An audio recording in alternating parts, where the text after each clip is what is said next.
Hello, Greystone. Hope everybody is doing well at home. Hope you're healthy and safe and secure and ready for the stay-home order that was issued yesterday.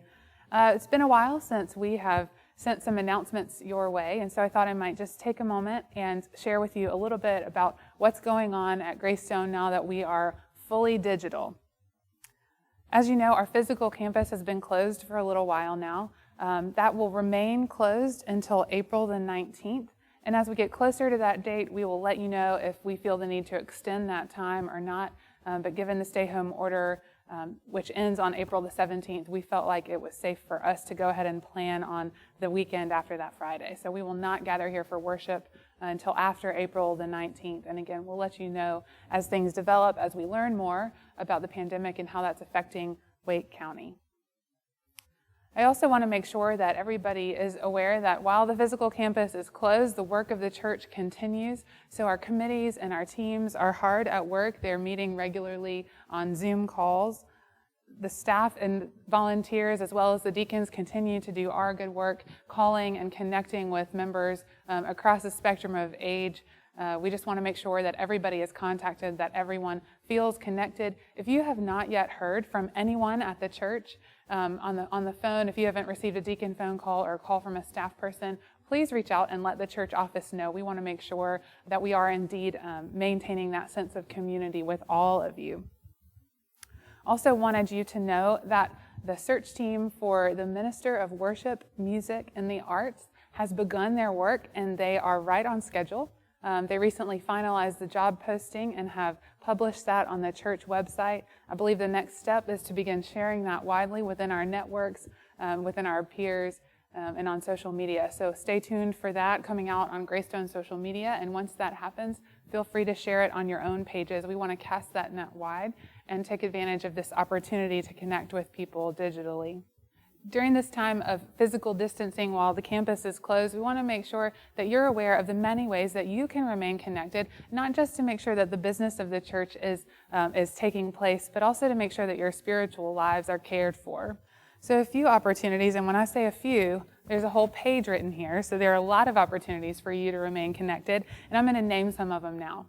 First and foremost, don't forget that all of us have technology right at our fingertips. Technology includes a phone. You can pick it up and call somebody that you know and love, and just you have time to call them and have a good conversation. See how they're doing. See what they're experiencing, what they're thinking, what they're feeling, what they're missing, and what's making them laugh. Also remember that you can send cards in the old-fashioned mail. You can write them with pen and paper. You can put a stamp on them and send them out, and your friends will get them in a couple of days. It's a great way to connect with people that you know and love.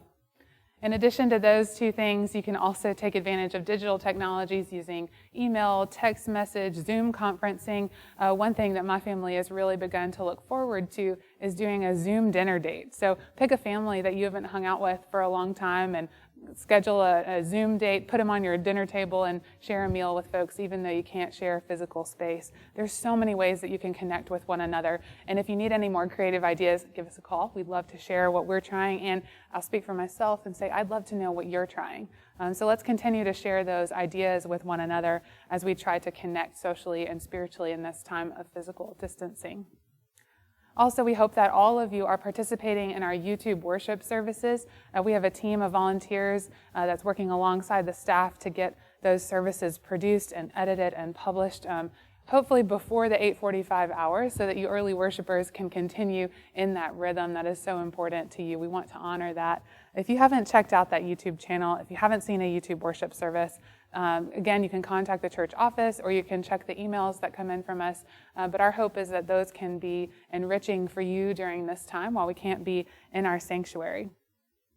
In addition to those services, we have created a couple of opportunities using the Zoom platform, so a digital video conferencing platform for teenagers to meet on Sunday and Wednesday nights. Our young people are gathering together and sharing their lives, and they're really a model for all of us as we try to figure out this digital space. If you have a teenager in your life, in your neighborhood, anyone that you think might benefit from that kind of connection, please reach out to Pastor April and let her know so that she can get those folks connected in with our student ministry.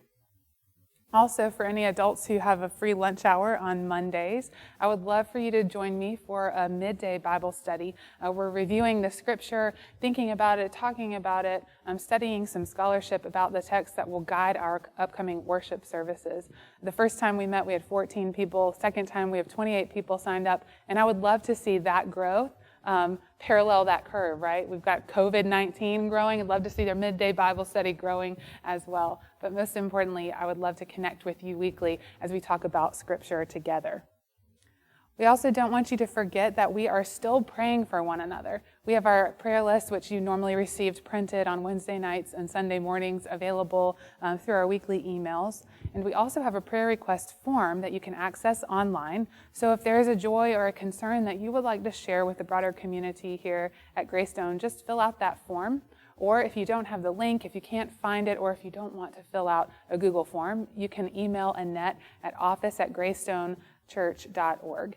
She'd love to hear from you, and of course we all want to know what is on your hearts and what you'd like for us to remember as we go to God in prayer. Throughout this time of digital church, if you have any trouble accessing an online portal for giving, for prayer, or for signing up for one of our digital gatherings, we hope that you will let us know. So email Annette in the church office, or you could call the office and then leave a message on someone's voicemail. We can all check those remotely. But we just want to know how to help you get connected and stay connected at Greystone as we're kind of venturing into this new territory together. We know that it's not easy for everybody, and so we want to support you as much as we can. Also, as things have unfolded, as the virus has spread in Wake County and as news has come out, even this week, we have made a few decisions that we want to make you aware of. With the closures of the Wake County public schools through at least May the 15th, the Greystone Preschool has decided to close for the remainder of the school year, which would have normally only extended a couple of weeks beyond that May 15th date. So it made sense to the preschool director and to the preschool ministry committee to go ahead and make that decision for our students, for our parents, and for our teachers. Our hope is that the preschool can run the summer camp schedule as planned. So that is our hope and that is our prayer. Also, with the increasing number of folks in our county who have tested positive for COVID-19, the stay-home order was issued by the county effective yesterday through April the 17th. And to that end, the church will no longer record worship services from the sanctuary. There were just too many people required to be in this space, both leading in worship, recording, running the soundboard, and making sure that everything was ready to go on YouTube.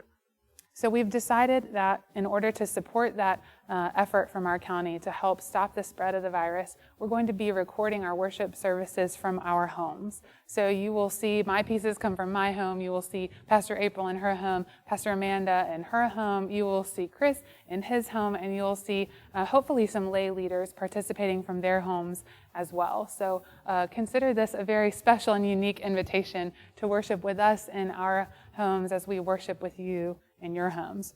Our goal is to produce the same kind of worship experience, just in a little bit different setting.